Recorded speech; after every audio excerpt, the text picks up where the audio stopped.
Hello friends, आपका स्वागत है सिविलियन क्लासेस में। तो प्यारे बच्चों, आज हम बात करेंगे एनवायरमेंटल इंजीनियरिंग के बारे में। तो प्यारे बच्चों, हम लोग पढ़ रहे थे यूनिट नंबर 2 जिसका नाम है पब्लिक वाटर सप्लाई। क्या नाम है? Public water supply.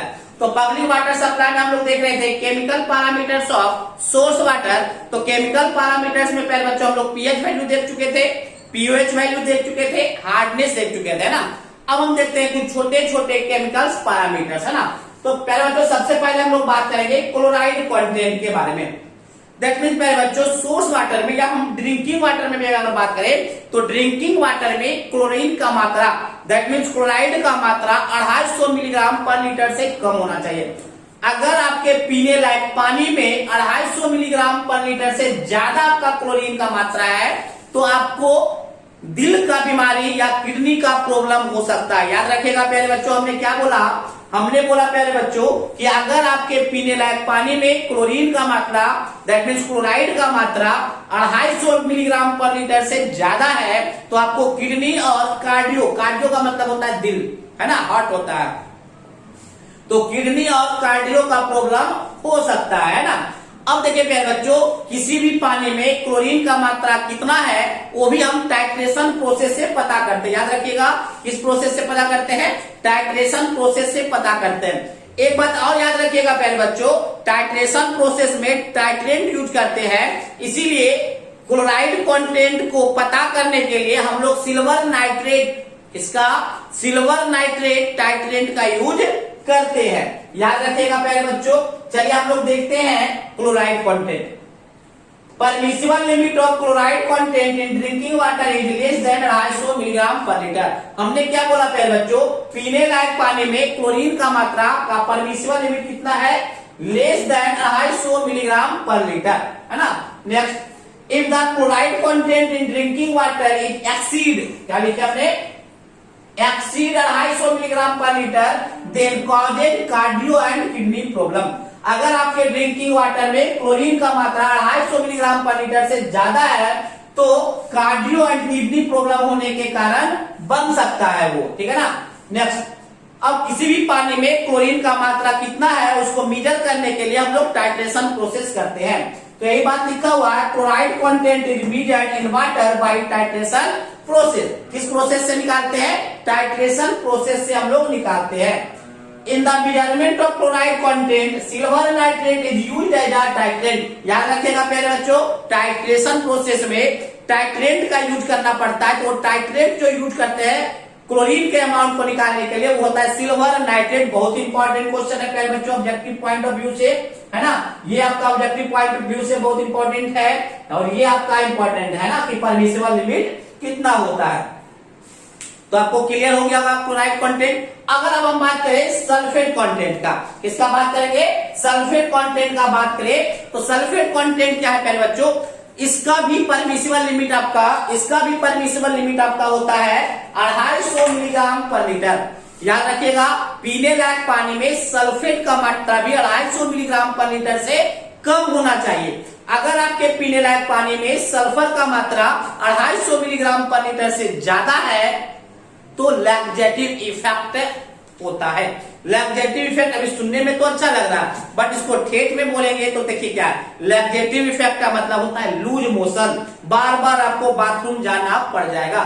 तो प्यारे बच्चों, अगर आप ऐसा पानी पी रहे हैं, मान लीजिए आप मार्केट में चले गए, समोसा लिट्टी खा लिए और समोसा लिट्टी वाले दुकान के पास ऐसा पानी है जिसका सल्फर का मात्रा 250 मिलीग्राम पर लीटर से ज्यादा है तो आपको लूज मोशन हो सकता है। याद रखिएगा प्यारे बच्चों।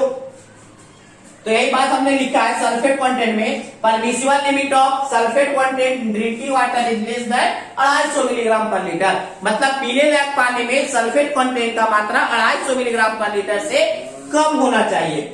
If the sulfate content in a drinking water is exceed 250 milligram per litre, then cause laxative effect, that means lose motion। अगर आपके ड्रिंकिंग वाटर में सल्फेट कंटेंट का मात्रा 250 मिलीग्राम पर लीटर से ज्यादा है तो आपको लैक्जेटिव इफेक्ट हो सकता है, दैट मीन्स लूज मोशन हो सकता है।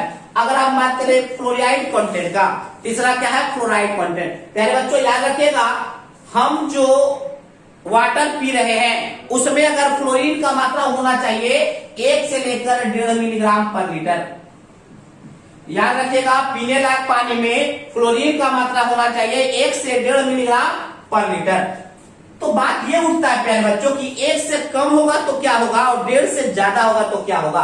तो प्यारे बच्चों, अगर 1 से कम है, अगर 1 से कम है ना, तो 1 से अगर कम है तो डेंटल कैविटी हो जाएगा। मतलब ऐसा पानी आप पी रहे हैं जिसमें फ्लोरीन का अमाउंट 1 मिलीग्राम पर लीटर से कम है, तो उस पानी को जब पीजिएगा तो आपके दांत में गड्ढा कर देगा।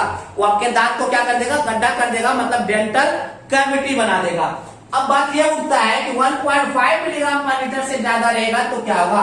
मान लीजिए प्यारे बच्चों, आपका मान लीजिए 1.5 मिलीग्राम पर लीटर से ज्यादा है, 1.5 मिलीग्राम पर लीटर से ज्यादा होगा तो फ्लोरोसिस ऑफ टीथ होगा। मतलब अगर कोई ऐसा पानी जिसमें सल्फेट का अमाउंट 1.5 मिलीग्राम पर लीटर से ज्यादा है और उस पानी को आप पी रहे हैं तो दांत के थिकनेस को कम कर देगा। दांत को फ्लोरोसिस का मतलब होता है गलाना, फ्लोरोसिस का मतलब गलाना, दांत के थिकनेस को गलाने लगेगा। ठीक है ना। अब एक और बात उठता है प्यारे बच्चों, अगर 5 मिलीग्राम पर लीटर से ज्यादा हो जाए तो 5 मिलीग्राम पर लीटर से ज्यादा अगर होगा आपके ड्रिंकिंग वाटर में सल्फेट का अमाउंट तो आपके बोन को ही गला देगा, मतलब क्लोरोसिस ऑफ बोन होने लगेगा। मतलब कोई ऐसा पानी आप पी रहे हैं जिसमें सल्फेट का अमाउंट 5 मिलीग्राम पर लीटर से ज्यादा है तो उस पानी को पीने से आपके अंदर जितने भी हड्डी है वो हड्डी को आपको गला सकता है। तो चलिए हम फ्लोराइड कंटेंट देखते हैं प्यारे बच्चों। Permissible limit of fluoride content in drinking water is line between 1 से 1.5 मिलीग्राम पर लीटर। पीने लायक पानी में फ्लोरीन का मात्रा परमिसिबल लिमिट कितना है, 1 से 1.5 मिलीग्राम पर लीटर।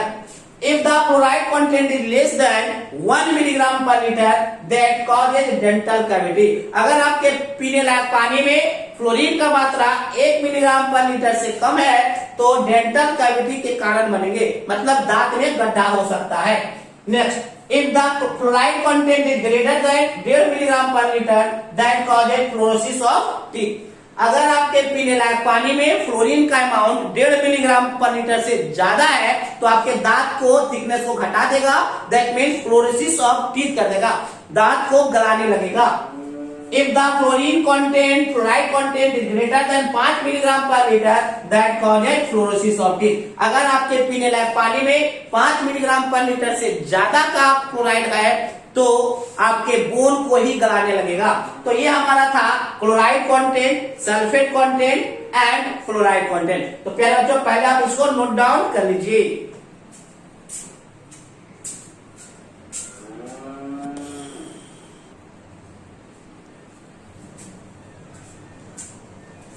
तो प्यारे बच्चों, हम लोग बात करेंगे नेक्स्ट केमिकल पैरामीटर्स का, जिसका नाम है टोटल सॉलिड्स। क्या नाम है, टोटल सॉलिड्स। प्यारे बच्चों, टोटल सॉलिड्स में क्या क्या आएगा, टोटल सॉलिड्स में इंक्लूड होगा suspended particles, colloidal particles and dissolve particles. बात समझ में आया।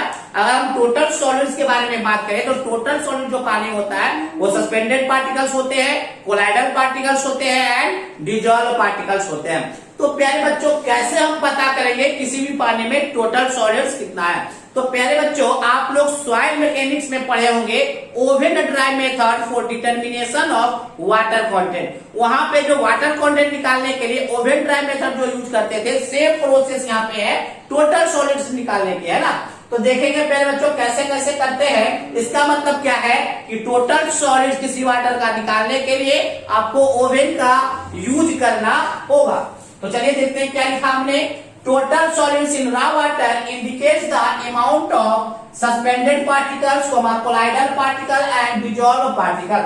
हमने बोला प्यारे बच्चों, किसी भी रॉ वाटर का टोटल सॉलिड इंडिकेट क्या करेगा, total amount of suspended particle, colloidal particle and dissolve particle. एक बात याद रखिएगा प्यारे बच्चों, पीने लायक पानी में जो टोटल सॉलिड का अमाउंट होना चाहिए वो 200 मिलीग्राम पर लीटर से कम होना चाहिए। दैट मीन्स परमिसिबल लिमिट जो होगा टोटल सॉलिड्स का वो आपका होगा less than 200 milligram per litre.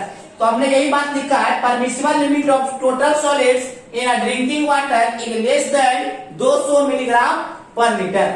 Next, total solids in raw water is calculated with the help of oven. याद रखिएगा प्यारे बच्चों, टोटल सॉलिड्स किसी भी वाटर को निकालने के लिए आपको ओवन का यूज करना पड़ेगा। अब देखिए हमने क्या लिखा, total solids in raw water is calculated by following formula, मतलब फॉलोइंग मैनर, मतलब कुछ तरीका है, कुछ प्रोसेस है, इसी प्रोसेस से आप टोटल सॉलिड्स निकाल सकते हैं। सबसे पहले हमने एक कंटेनर लिया जिसका वेट W1 मान लिया, उस कंटेनर में हमने रॉ वाटर डाला। जनरली रॉ वाटर हम 1 लीटर ले लेते हैं। अब उस रॉ वाटर को हम ले चले गए ओवन में, ओवन का टेम्परेचर कर दिए 105 से लेकर 110 डिग्री सेल्सियस और 24 आवर्स के लिए ओवन में रख दिए, 24 आवर्स के लिए रख दिए। प्यारे बच्चों, जैसा ही टेम्परेचर 105 से 110 डिग्री सेल्सियस होगा, मतलब 100 डिग्री सेल्सियस से जैसे आप टेम्परेचर ज्यादा दीजिएगा तो आपका जो पानी है ना इवेपोरेट होके बाहर निकल जाएगा, है ना। तो सारा का सारा पानी चला गया। अब इसमें जो भी बचा है सिर्फ टोटल सॉलिड्स ही बचा हुआ है। तो W3 क्या है, weight of container plus total solids, क्योंकि पानी सारा उड़ चुका है, सिर्फ सॉलिड पार्टिकल इस कंटेनर में बचा हुआ है। तो देखिए प्यारे बच्चों, हमने लिख दिया W1 क्या था, वेट ऑफ कंटेनर, W2 क्या था, weight of container plus weight of raw water, W3 क्या है, weight of container plus weight of total solids. तो अगर टोटल सॉलिड्स निकालने का कोशिश करें तो W3 माइनस W1 करेंगे तो कंटेनर का वेट कैंसल आउट हो जाएगा और ऊपर सिर्फ बचेगा वेट ऑफ टोटल सॉलिड्स। अब देखिए प्यारे बच्चों, अगर आप 1 लीटर नहीं लेकर आप भी लीटर लिए तो भी से डिवाइड कर दीजिएगा। जैसे ही आप भी से डिवाइड कर दीजिएगा तो इससे ये पता चलता है कि भी लीटर पानी में इतना मिलीग्राम टोटल सॉलिड्स होता है। तो ये आपका जो यूनिट आएगा वो मिलीग्राम पर लीटर में आ जाएगा। बस समझ में आया। इससे ये पता चला कि भी लीटर में W3 minus W1 milligram total solids है। तो टोटल सॉलिड्स निकालने में कोई प्रॉब्लम प्यारे बच्चों नहीं होगा, है ना। बेहतरीन तरीके से आप समझ गए होंगे, है ना। तो पहले बच्चों बस ये बात याद रखिएगा कि टोटल सॉलिड्स कितना होता है, permissible limit 200 milligram per litre. चलिए इसको नोट डाउन कर लीजिए।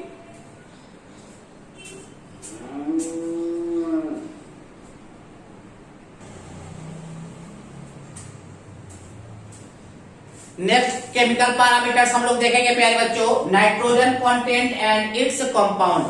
प्यारे बच्चों, अब हम नाइट्रोजन के बारे में देखेंगे। तो प्यारे बच्चों, किसी भी पानी में जो नाइट्रोजन पाया जाता है वो 4 फॉर्म में पाया जाता है। याद रखिएगा, किसी भी पानी में जो नाइट्रोजन पाया जाता है वो 4 फॉर्म में पाया जाता है। पहला आपका है फ्री अमोनिया, दूसरा है ऑर्गेनिक नाइट्रोजन, तीसरा है आपका नाइट्रेट्स और चौथा आपका नाइट्राइट्स। याद रखिएगा प्यारे बच्चों, हमने क्या बोला कि पीने लायक पानी में भी या पीने लायक या नाइट्रोजन जो पाया जाता है पानी में वो 4 फॉर्म में पाया जाता है। पहला आपका है फ्री अमोनिया, दूसरा है ऑर्गेनिक नाइट्रोजन, तीसरा आपका है नाइट्रेट्स और चौथा आपका है नाइट्राइट्स। ठीक है ना।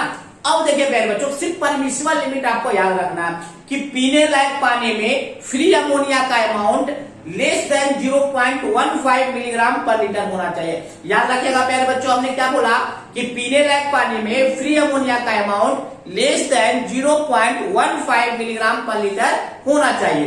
अब पीने लायक पानी में ऑर्गेनिक नाइट्रोजन का अमाउंट कितना होना चाहिए, less than 0.3 milligram per litre होना चाहिए। ठीक है ना। अब हम बात करें अगर नाइट्राइट्स का, तो याद रखिएगा प्यारे बच्चों, पीने लायक पानी में नाइट्राइट्स का अमाउंट 0 होना चाहिए, मतलब नहीं होना चाहिए। रीजन, क्योंकि नाइट्राइट्स जो होता है वो टॉक्सिक होता है, जहरीला होता है। अगर पीने लायक पानी में अगर नाइट्राइट्स है तो वो जहर का काम करने लगता है। इसलिए पीने लायक पानी में, दैट मीन्स ड्रिंकिंग वाटर में नाइट्राइट्स का अमाउंट नहीं होना चाहिए। अगर हम बात करें नाइट्रेट्स का, तो पहले बच्चों याद रखिएगा कि नाइट्रेट्स का जो अमाउंट होना चाहिए पीने लायक पानी में वो less than 45 milligram per litre होना चाहिए। सही बोल रहे हैं, सही सुने हैं, 45 ना कि 4.5, 45 मिलीग्राम पर लीटर होना चाहिए। अगर नाइट्रेट्स का अमाउंट 45 से ज्यादा हो जाता है, अगर more than 45 milligram per litre हो जाता है तो एक रोग होता है जिसका नाम है ब्लू बेबी सिंड्रोम रोग। याद रखिएगा। बस इतना ही बात हमने बोर्ड पे लिखा है। देखिए हमने क्या लिखा, in raw water nitrogen is present in 4 forms like, मतलब किसी भी रॉ वाटर में नाइट्रोजन जो प्रेजेंट होता है वो 4 फॉर्म में प्रेजेंट होता है। कौन कौन सा, free ammonia, organic nitrogen, nitrites and nitrates. फिर हमने सबका परमिसिबल लिमिट लिख दिया है। Permissible limit of free ammonia is less then 0.15 milligram per litre in drinking water. पीने लायक पानी में फ्री अमोनिया का परमिसिबल लिमिट कितना है, less then 0.15 milligram per litre. उसी प्रकार से ऑर्गेनिक नाइट्रोजन का है less then 0.3 milligram per litre. And सबसे इंपॉर्टेंट क्या है, नाइट्राइट्स। नाइट्राइट्स होना चाहिए 0, क्योंकि नाइट्राइट्स क्या है, टॉक्सिक कंपाउंड है। तो हमने यही बात लिखा है, permissible limit of nitrites in drinking water is 0 because nitrites are toxic compound. पहले बच्चों, किसी भी पीने लायक पानी में नाइट्राइट्स का अमाउंट 0 होना चाहिए, क्योंकि वो क्या है, टॉक्सिक कंपाउंड है। Next, permissible limit of nitrates in drinking water is less then 45 milligram per litre. पीने लायक पानी में नाइट्रेट्स का अमाउंट 45 मिलीग्राम पर लीटर से कम होना चाहिए, क्योंकि if the nitrates content in drinking water is more than 45 milligram per litre, तो कौन सा रोग हो जाएगा, ब्लू बेबी सिंड्रोम डिजीज होने का शक होता है। तो चलिए पहले बच्चों, ये हमारा था nitrogen content and its compound. तो हमने पहले बच्चों याद कीजिए, हमने कौन कौन सा केमिकल पैरामीटर्स पढ़ा है। पहले हमने पढ़ा है आपका pH, pOH, hardness, sulphate content, fluoride content, sulphate chloride content, फिर हमने पढ़ा nitrogen content and its compound. अब हम लास्ट केमिकल क्वालिटी पैरामीटर्स देखेंगे, वो है डिजॉल्व ऑक्सीजन। किसी भी पानी में कितना डिजॉल्व ऑक्सीजन होना चाहिए, ठीक है ना। तो चलिए पहले आप इसको नोट डाउन कर लीजिए।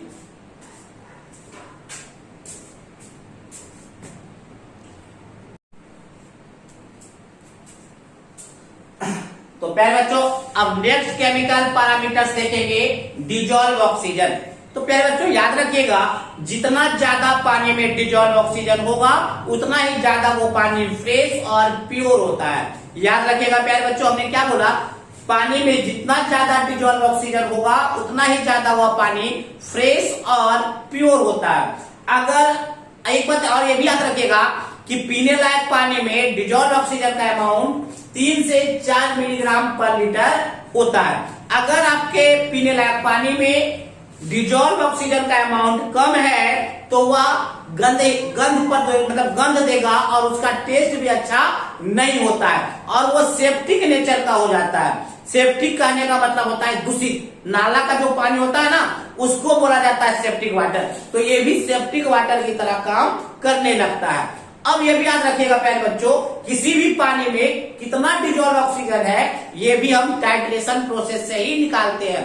और इस टाइट्रेशन प्रोसेस में जो हम टाइट्रेंट रखते हैं वो रखते हैं सोडियम थायोसल्फेट। क्या रखते हैं? सोडियम थायोसल्फेट, और इसको हम हाइपो के नाम से भी जानते हैं। तो ठीक है प्यारे बच्चों, इसी बात को हम लोग यहाँ पे देखते हैं। Dissolve oxygen, dissolve oxygen gives the idea about water is fresh and pure. प्यारे बच्चों, डिजॉल्व ऑक्सीजन आपको यही आइडिया देता है कि पानी कितना फ्रेश और प्योर है। If dissolved oxygen is less in a drinking water, then water becomes septic. अगर आपके पीने लायक पानी में डिजॉल्व ऑक्सीजन बहुत कम है तो वह सेप्टिक नेचर का हो जाता है। दैट कॉजेज, जिसके कारण पानी बैड ऑर्डर मतलब गंदा सा गंध देगा, टेस्ट भी उसका गंदा हो जाएगा। Next, dissolve oxygen in raw water is calculated by titration process. याद रखिएगा पहले बच्चों, डिजॉल्व ऑक्सीजन का भी अमाउंट आपको पता करने के लिए टाइट्रेशन प्रोसेस करना पड़ता है। For determination of dissolve oxygen, sodium thiosulphate that means hypo is used as a titrant. और इस टाइट्रेशन प्रोसेस में टाइट्रेंट जो हम लोग लेते हैं वो सोडियम थायोसल्फेट लेते हैं, जिसको इन शॉर्ट हाइपो के नाम से जानते हैं। Next, permissible limit of dissolve oxygen in drinking water is 3 से 4 मिलीग्राम पर लीटर। तो प्यारे बच्चों, पीने लायक पानी में आपका कितना है? 3 से 4 milligram per litre dissolve oxygen होना चाहिए। तो प्यारे बच्चों, इस प्रकार से हम लोग क्वालिटी पैरामीटर्स में केमिकल पैरामीटर्स भी समाप्त कर चुके हैं। दैट मीन्स फिजिकल समाप्त और केमिकल समाप्त। अब बचा है सिर्फ लास्ट वन, कौन सा? बायोलॉजिकल पैरामीटर्स ऑफ या biological quality parameters of source water. अब हम बायोलॉजिकल पैरामीटर्स देखेंगे पानी के क्वालिटी को पता करने के लिए। हमने फिजिकल पैरामीटर्स भी देख लिया, हमने केमिकल पैरामीटर्स भी देख लिया। ठीक है प्यारे बच्चों, तो आज का लेक्चर बस यहीं पे खत्म करते हैं। अगले लेक्चर में हम लोग मिलेंगे बायोलॉजिकल पैरामीटर्स को लेकर। ठीक है, चलिए।